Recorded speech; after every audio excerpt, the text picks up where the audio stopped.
Welcome everybody around the world. Welcome to all my subscribers. So I really don't have much time. I only got like a cap of 5 minutes, so I'll try to make this quick. Uh, this will be like a repeat of stuff I have said in some videos over the last few months, but I'm going to do it here in very short form because I have a feeling that one of my loyal subscribers may not have seen this explanation at all, and I just want to share it. Only take a few minutes of their time. Not trying to force them to believe anything. It's up to them what they choose to believe. I understand that. And I'm certainly not here trying to pander. So before I get started, I want to say this is not me changing my tune after the fact. I've always said this since day one. I know not everybody, even that subscriber, may have heard 100% of everything that I've said. But in the book, right here, what happens if nothing happens in 2024? A few possibilities. So even in the book that I published, just to vouch for myself, I explain how the Dome of the Rock was founded in 688. It was completed in 691. And based on that, quite simply said, there is a range of years. It's not just that it was supposed to be 2024 and the prophecies or my interpretations have failed because we're in 2025. That was never the case. I have said many times in my live streams over the years, in my book and everything, that there is this range of dates. I had the choice of whether I would teach on a range or whether I would teach to focus on a single year. I chose to focus on a single year because I didn't want people looking and waiting for potentially 26 if it happens in 23 or 24. There is reason to think that it may have happened in 23 or 24, but now that 23 and 24 have passed, we could rule 688 out.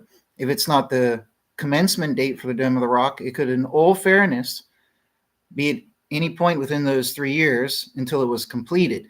This still 100% fits with the prophecy. So I just wanted to throw that out there that, I have always said this, and it certainly is not the case that the prophecies or my interpretations are disproven because 2024 passed.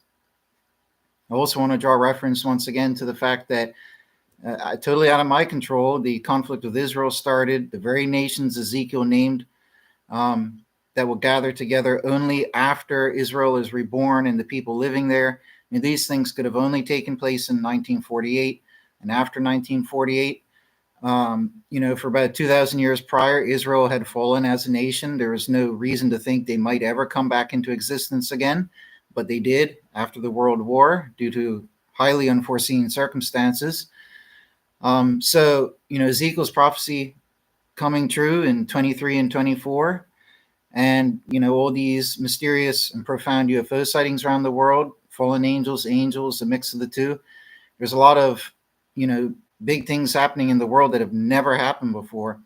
So anyways, I did put out a lot of videos on this last few months, but that subscriber of mine said that they hadn't been watching for maybe a month or two. So I don't know what they did miss recently. But again, I have always said, it's in my book, that we need to allow for that 3-year range because God could very well have been taking it from the completion of the Dome of the Rock and not the starting date. So when you apply the maths, that means up until 2026, and considering up to 12 months flux, like I always say, even into 2027. Okay, those dates still fit with Daniel's prophecy. And the other thing that I want to mention is, even though it sounds like and it feels like so many prophecies that may or may not have been debunked by it being 2025, the reality is that Daniel's prophecy, out of the 7 in my book, only half of them pertain to the year end date. The other half pertain to other dates, right? So the prophecies that pinpoint the end date are from Daniel, right? So Daniel's prophecy has not been disproven because we still have to wait for those years, like I said. Ironically, one of the prophecies that I discovered to do with Isaiah, the prayer of Gethsemane, the Jesus coming after 2 watches, which are 2,000 years, that's something that nobody else has pointed out before. It's just my idea, but it seems pretty well grounded.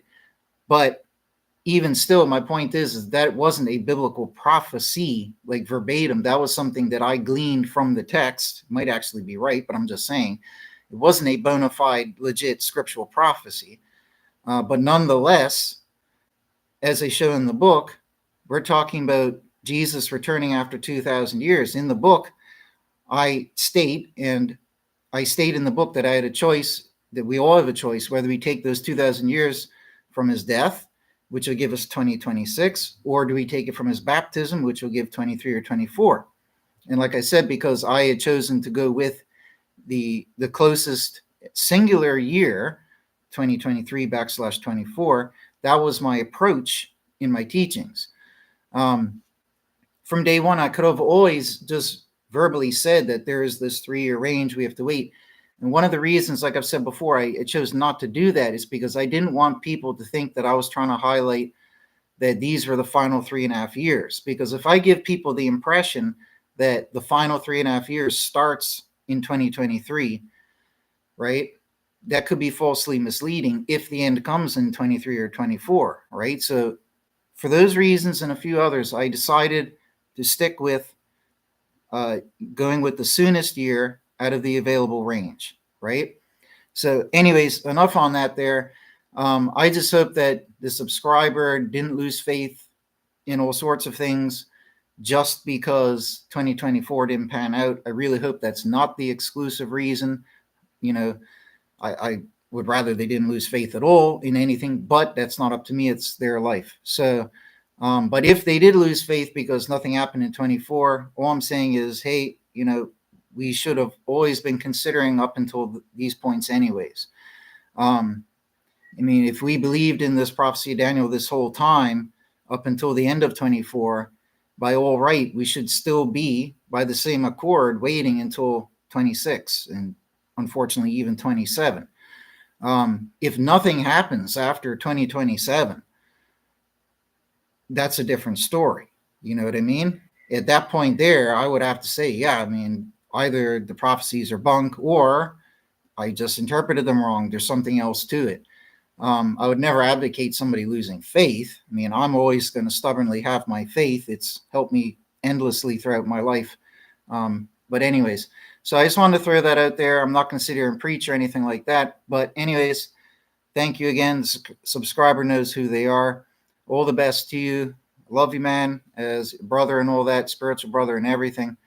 Hope we still stay friends and stay in communication. It's been a long time we've known each other. I don't have any other friends in the real world because all the dozens of friends I used to have dropped off after high school and college, and I don't get to see anybody or talk to anybody. So I really enjoyed, having communication with this individual. And so hopefully, even if they don't believe or whatever they believe, hopefully they'll still come by and we can, have that little connection and chat and whatnot here and there, no matter what it might be about. So anyways, peace and love to that subscriber and to everybody else. All the best for everybody. I was winded when nothing happened in 24, but I was winded more so because it means I have to wait another few years to see if it pans out. But anyways, folks, take care. God bless. I got to get going. See you all later.